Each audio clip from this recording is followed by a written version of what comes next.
Hey, what's going on, everybody? It's the Political Brown Kid here. I just wanted to kind of drop this one on you guys. Now, I know a lot of people are new to this channel. When I say a lot of people, I'm talking about a very small few because I don't have that many subscribers. But it is picked up from where I've started. And I know a lot of you all haven't gone back and checked out my earlier content. And there was one content that I did that I think it was very important. I did a video, or, I did my little cast or whatever you want to call this on it was on something that Henry Louis Gates had did. Henry Louis Gates had a PBS special, and it was on blacks throughout the diaspora. One of those episodes was called Brazil, a Racial Paradise, something to that effect. I may be getting the title a little bit wrong, but it was something to that effect. In that episode, again, it was called Brazil, a Racial Paradise, and I think it had a question mark behind it or something. He interviewed a black Brazilian female, and she introduced Henry Louis Gates to the concept of blanqueamiento. I hope I'm saying that right. I don't even think I'm saying it right, but go back and check my earlier videos out. It's one of the very first ones that I posted. It's called blanqueamiento, and apparently that means the whitening. And it was just basically showing you how the Brazilians got to look the way that they look today, how our black Brazilians got to look the way that they look today. Basically, what had happened was this. And I think it was the United States that introduced this concept to the Brazilians, to the government of Brazil. I don't know what they call it. I have no idea. So apparently it was said that, hey, if you want to get rid of your black population, you got all these free blacks now roaming around Brazil, all these free slaves roaming around. You got all these dark people running around. What you want to do is you want to breed them out. And that's the same thing that was said in Braveheart. If you ever watched the movie Braveheart with Mel Gibson, the king said the problem with Scotland is full of Scots, and so he enacted the law of prima nocta, which gave the king the right to sleep with any commoner that got married. The king got to bed the wife. Now, he was saying, let's breed them out. And so apparently in Brazil, that's the approach that the government said, let's take with blacks in Brazil. We don't want to look at you blacks.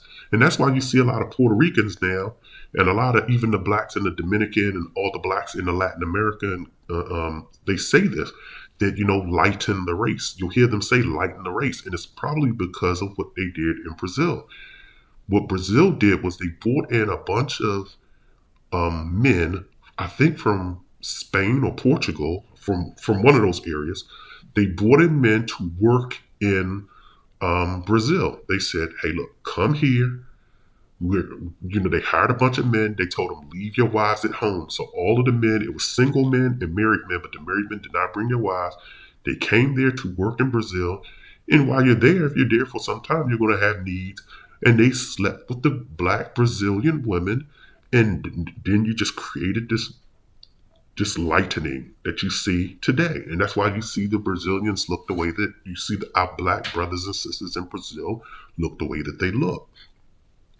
So now I was looking at this video, and you have to go to, the reason why I'm bringing that up is you have to go to this channel, and it's called African Diaspora News Channel. I watch them a lot. That's the type of stuff that I watch online because I'm into stuff like that. So I watched their channel, and they had a guy, I've never heard of this guy before, but it's Joshua Maponga. So I just watched one of his videos because he's on there. And the video is titled this, so just so you can look it up. Joshua Maponga warns Chinese are sending their men to have babies with African women to take over Africa. I do believe that's the title.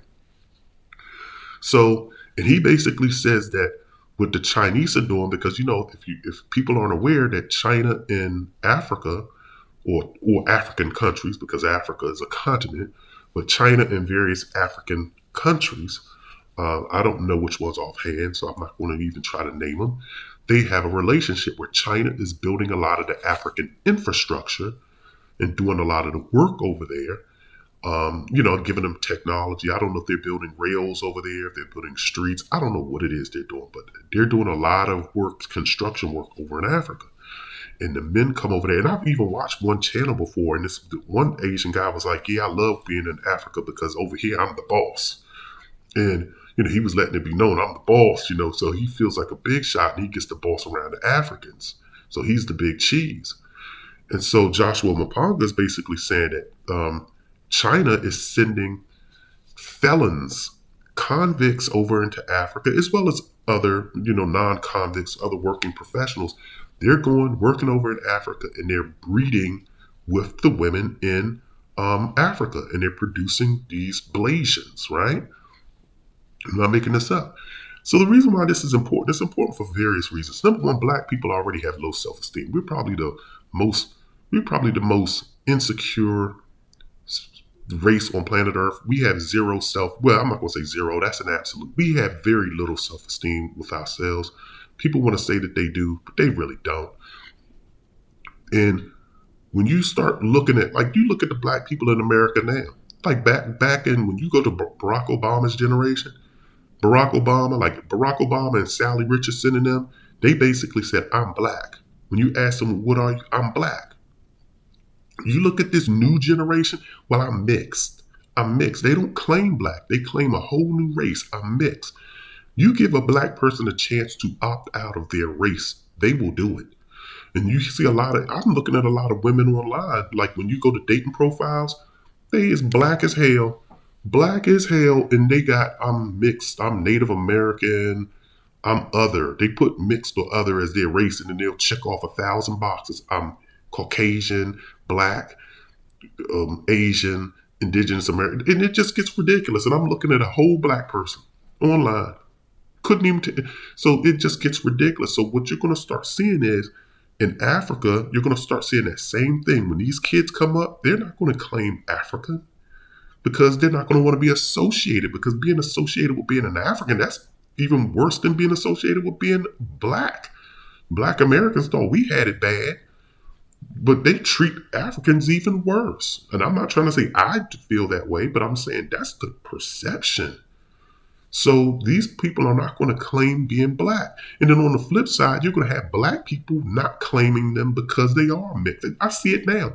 You see a person online and you see people, I think even people like Cynthia G and them used to say that this person isn't Black because they don't have two Black parents.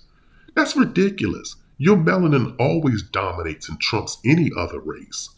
So you're going to see those people being rejected by Blacks and Africans over in Africa, and they're going to want to claim their Asian culture. So that's going to be number one. Number two is that these people are going to have land rights and resource rights and legal rights, legislative rights in Africa. And their heirs are going to have these access. So you think about it is, and I've seen this too. I'm looking at a lot of women in Kenya and stuff. They're marrying white men. And all of these white men now, they have the privilege of being a Kenyan.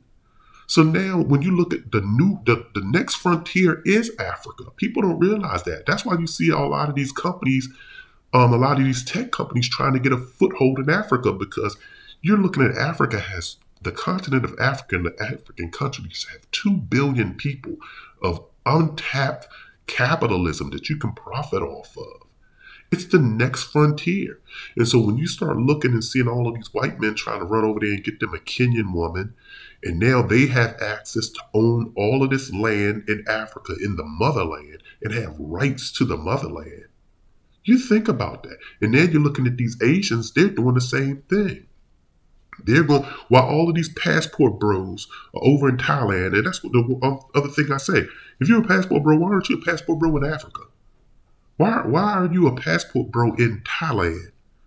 They in Thailand, they in Brazil, even though Brazil is a Black country. But once again, like I told you, Black people don't love themselves. They rather run and go to a mixed Black or light-skinned Black, to a different kind of exotic Black. They're not going to run to a Black. So they're not going to Africa. You don't see them flying over to Africa. They flying to Thailand. They over in Europe. and they down in Latin America, fooling around, but they're not in Africa. They're not trying to get this solidified into the motherland. I'm talking about these passport bros. But meanwhile, you see the Asians are in Africa. You see the Europeans. They're scooping up African women and having babies with them. And they're going to have access to being citizens or access to the resources over there. And then also what you're doing is creating internal conflict and colorism on the continent of Africa. Just like you have colorism in the conflict that we have going on here in the United States. So I just wanted to kind of drop that on you guys. Joshua Maponga, and he's on the African Diaspora News Channel, so you can check that out on YouTube. But then also, I'm telling you guys, look up that Blanquemiento. And I've even tried to confront Henry Louis Gates about that on several occasions. He won't answer back on Twitter because he's a sucker. Man, I don't care about Henry Louis Gates. I know y'all probably mad at me, but man, forget Henry Louis Gates. He has no gonads. He has no testicles because he sees all of this going on. And I asked him simple questions like, you're not going to call out the Blanquemiento that goes on in the United States? And he won't even refer back to it because he's so engrossed in being accepted by America and he doesn't want to be involved. But that's a whole different story. But once again, this is the Political Brown Kid. If you got any comments, drop them in the comments section. But definitely hit the like and subscribe button. I'm out of here.